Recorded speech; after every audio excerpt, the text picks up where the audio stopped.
Hello my sweet family, welcome back to my channel. তোমরা সবাই কেমন আছো? আশা করছি তোমরা সবাই খুব ভালো আছো। আমি অনেক ভালো আছি। তোমরা সবাই সঙ্গীতা সিম্পল ব্লগে নতুন একটা ভিডিওর সাথে জানাই তোমাদের অনেক ভালোবাসা। ফ্রেন্ড, সকাল কিন্তু এখন 7টা থেকে আজকের ব্লগটা স্টার্ট করছি। দেখতে থাকো, আশা করছি তোমাদের ভীষণ ভালো লাগবে। আর যদি ভিডিওটা দেখে একটু ভালো লাগে তাহলে কিন্তু অবশ্যই তোমরা চ্যানেলটা সাবস্ক্রাইব করে বেল আইকনটা প্রেস করে দিও, কারণ যখন যখন আমি ভিডিও দেবো তোমাদের কাছে নোটিফিকেশানটা সবার আগেই পৌঁছে যাবে। আর যারা করেছো তাদের তো অসংখ্য ধন্যবাদ, অসংখ্য ভালোবাসা। তোমরা এভাবেই আমার পাশে থেকো।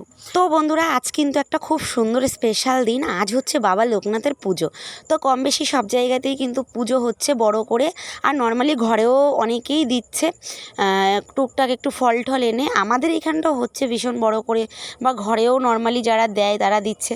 কিন্তু জানো তো, সেভাবে আমি কোনোদিনও আজও পর্যন্ত লোকনাথ পুজোটা দিইনি। আবার একেবারেও দিইনি বলাটা ভুল হবে, কারণ দেখো তোমাদের দাদাভাইয়ের না লোকনাথ ঠাকুরটা ভীষণ প্রিয় ঠাকুর। তো ছোটোবেলায় আমার মেয়ে যখন ছোট ছিল, ওকে নিয়ে আমাদের ভীষণ স্ট্রাগল করতে হয়েছে একটা সময়, কারণ ওর শরীরটা একদমই ভালো থাকতো না। তো তোমাদের দাদাভাই আমার মেয়ের জন্যই একটা মানসিক করেছিল, সেইটা হচ্ছে চাকলা গিয়ে সেই মানসিকটা আমরা দিয়ে এসেছি, মানে বাবাকে পুজো টুজো দিয়ে আমরা দিয়ে এসেছিলাম। সেই হচ্ছে পুজো দেওয়া হয়েছিল, জানো তো। তারপরে ওইখান থেকে একটা ঠাকুর আমরা এনেছিলাম, চাকলার থেকে লোকনাথ বাবা এনেছিলাম, এনে বাড়িতে তারপরে নর্মালি যেই রকম পারতাম আমরা সেই রকমই জল ফুল দিয়ে পুজো দিতাম।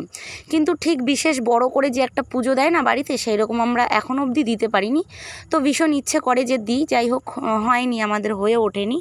তো তারপরে যাই হোক, সেই ঠাকুরটা যখন বাড়িতে এনেছিলাম, নর্মালি আমরা যেই রকম পারতাম জল ফুল দিয়ে দিতাম।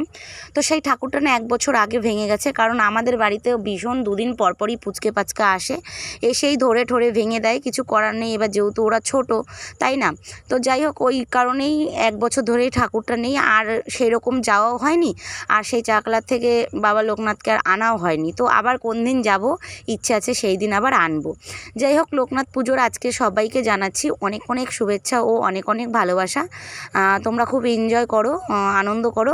আর আমাদের এখানেও লোকনাথ পুজোটা মোটামুটি 2-1 জায়গায় ভালোই বড় করে হয়, আর যারা নর্মালি ঘরে করে তারা ঘরেও করে, একেবারে যে খারাপ করে তা বলবো না, বেশ ভালোই করে। কিন্তু সেভাবে আমরা কখনোই লোকনাথ পুজোটা আর কি বাইরে দিতে যাইনি। কিন্তু জানো তো, আমার না বাইরে লোকনাথ পুজো দেওয়ার থেকে, যে কোনো পুজো বাইরে দেওয়ার থেকে আমি মনে করি কি, যদি ঘরে আয়োজন করে দিতে পারতাম তাহলে ভীষণ ভালো লাগতো। মানে আমি বেশিরভাগই ঘরে দেওয়ার চেষ্টা করি, জানো তো। আমার ভালো লাগে, কেন জানি না। অনেকের আছে না বড় বড় তীর্থস্থানে গিয়ে পুজো দিতে খুব ভালো লাগে, কিন্তু বিশ্বাস করো আমার বড় বড় তীর্থস্থানে যেতে ভালো লাগে, ঘুরে আসতে ভালো লাগে, দর্শন করতে ভালো লাগে, কিন্তু আমার পুজো দিতে ভালো লাগে না। পুজো দিতে আমার ঘরেই ভালো লাগে, কারণ ঘরের মতো শান্তিতে পুজো দেওয়াটা আমি মনে করি বড় বড় তীর্থস্থানে গেলে কখনোই হয় না, এটা কখনোই সম্ভব হয় না। তো তীর্থস্থান, বড় বড় তীর্থস্থান হচ্ছে ঘুরতে যাওয়ার জন্য একদম বেটার, চোখে দেখার জন্য বেটার, পুজো দেওয়ার জন্য একদমই বেটার না। তো তারপরে যাই হোক, আজকে তেমনই একটু সকাল সকালই উঠেছি, যে ঘরেই আজকে একটু নর্মালি পুজো দেবো যেরকম পারি আর কি। আর তারপরে যাই হোক, তোমাদের সাথে দেখেছো কথা বলতে বলতে কত কাজ কিন্তু আমি এগিয়ে এসেছি। এখন এই যে উঠোনটা ঝাড় দিয়ে পুরো পাতা টাতাগুলো গুছিয়ে ঝাড় দিয়ে একদম ওই যে ফেলে দিয়ে আসলাম, এইবার এই সাইডটাই বাকি আছে। আর কালকেও বেশ একটু হাওয়া দিয়েছিল, আর এই হাওয়া দিলে তো কম বেশি টুকটাক করে পাতা পড়তেই থাকে। টুকটাক বলবো না, ভালোই পরিমাণে পাতা পড়ে, সেটা তোমরা দেখলেই বুঝতে পারছো। প্রতিদিনই ঝাঁট দেওয়া হয়, তারপরেও দেখেছো কত পাতা। আর একদিন যদি ঝাঁট না দিই তাহলে ভোজো কত পাতা হতে পারে। আর বন্ধুরা, ওই পাতাগুলো ওই সাইড দিয়েও পড়ে, ওই সাইড দিয়েও আমার ঝাঁট দিয়ে বের করতে হয়, কারণ আমি সবচাইতে জানো তো নর্মালি সামনের থেকে কোনা খামচিতে যেই পাতাগুলো পড়ে থাকে সেইগুলো পরিষ্কার করতে আগে পছন্দ করি। আমার পাতা যদি কোনায় কোনায় পড়ে থাকে আমার একদম ভালো লাগে না, একদম খুঁচে ঠুচে আমি ঝাঁট দিয়ে নিয়ে আসি। তো তারপরে যাই হোক, উঠোন ঝাঁট দেওয়া কমপ্লিট করে চলে এসেছি এখন ঘর মুছতে। আর সত্যি কথা তোমাদের কি বলবো, এই যে ঘরটা এইভাবে আমি মুছি, এতটা কষ্ট হয় বন্ধুরা, এতটা কষ্ট হয় কি বলবো। কি বলো তো, আমি না 2-3 বার করে এখানে পড়ে গেছিলাম আর কি। কলপাড়ে আমাদের ভীষণ, মানে কি বলবো, আমাদের কলের জল এতটাই খারাপ, এতটাই আয়রন, 2 দিন পর পর ঘষলেই সেই পরিষ্কার থাকেও না। মানে তোমরা যদি কোনোদিনও আমাদের বাড়ি কেউ আসো তাহলে বুঝতে পারবে যে আমাদের এখানে জলে কতটা আয়রন। এখানে সমস্ত কিছু ঠিক আছে, কিন্তু এত পরিমাণে আয়রনটাই বেশি। হ্যাঁ, জলটা যদি একটু ভালো হতো না তাহলে এখানে আর কোনো প্রবলেমই ছিল না, জলটা প্রচণ্ড খারাপ।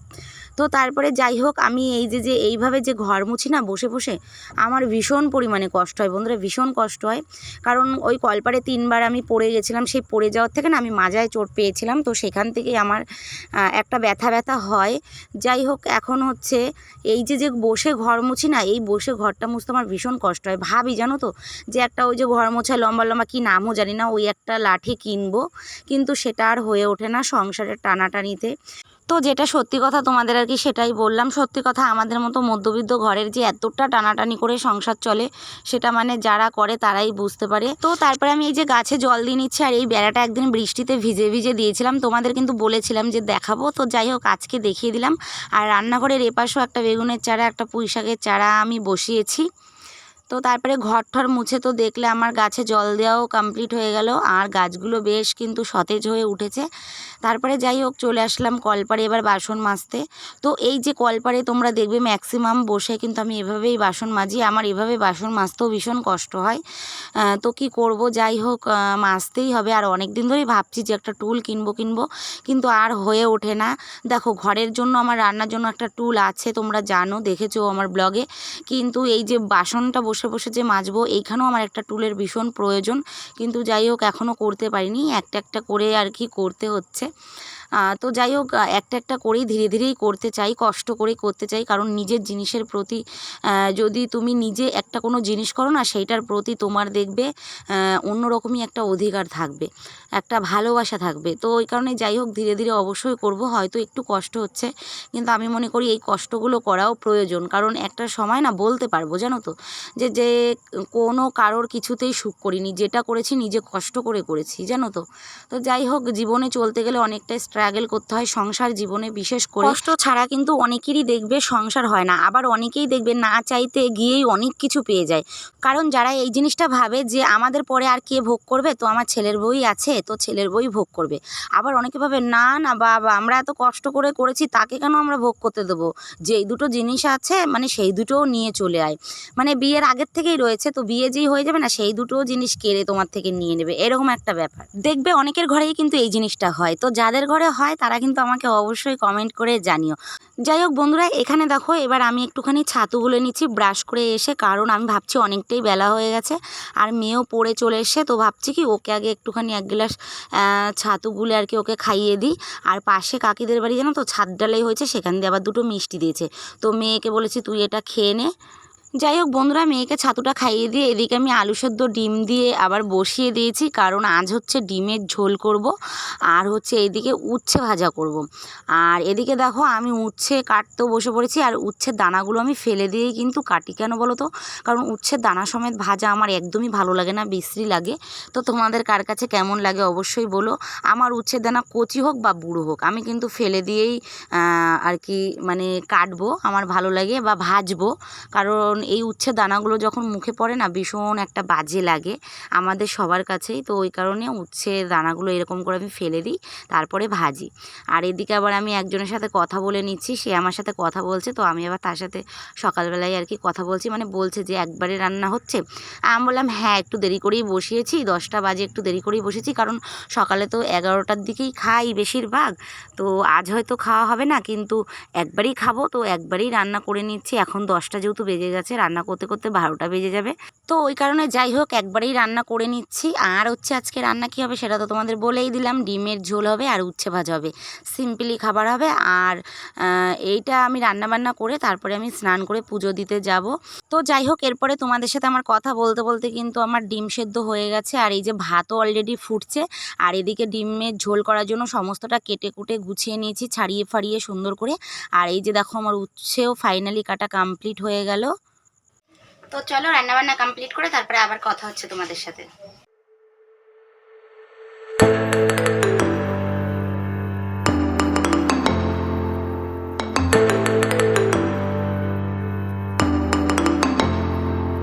তো বন্ধুরা, রান্নাবান্না কমপ্লিট করে স্নান দিনান কমপ্লিট করে তারপরে এই যে পুজো দিয়ে সবে আসলাম। আর এখন চলো মাথা টাথাগুলো একটু আছড়ে ভাত ঠাত খেয়ে নিই, কারণ প্রচণ্ড খিদে পেয়েছে।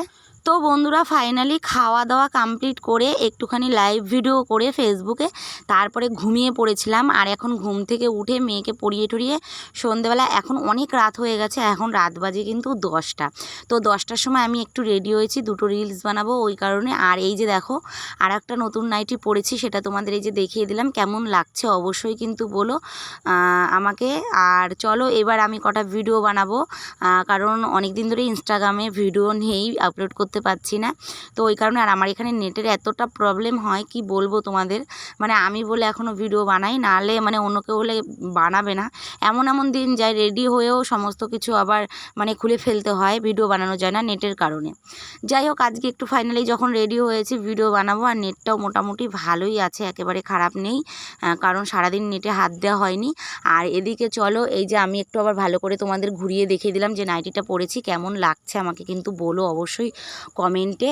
তো চলো বন্ধুরা আজকের মতো ভিডিওটা আমি এইখানেই শেষ করে দেব। দেখা হবে তোমাদের সাথে নতুন আর একটা ব্লগের সাথে। ততদিন কিন্তু তোমরা সবাই খুব ভালো থেকো, সুস্থ থেকো ও আমার পাশে থেকো। আর ভিডিওটা যদি কোনো জায়গায় দেখে একটু ভালো লাগে অবশ্যই কিন্তু চ্যানেলটা সাবস্ক্রাইব করে পাশে থেকো। আর যারা এখনও ভিডিও দেখছো চ্যানেল সাবস্ক্রাইব করনি, তারা অবশ্যই কিন্তু আমার চ্যানেলটা সাবস্ক্রাইব করে দিয়ে তোমরা ভিডিওগুলো দেখো।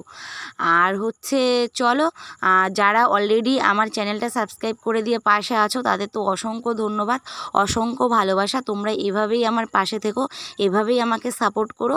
তো চলো বন্ধুরা আজকের মতো ভিডিওটা এখানে শেষ। Tata, good night.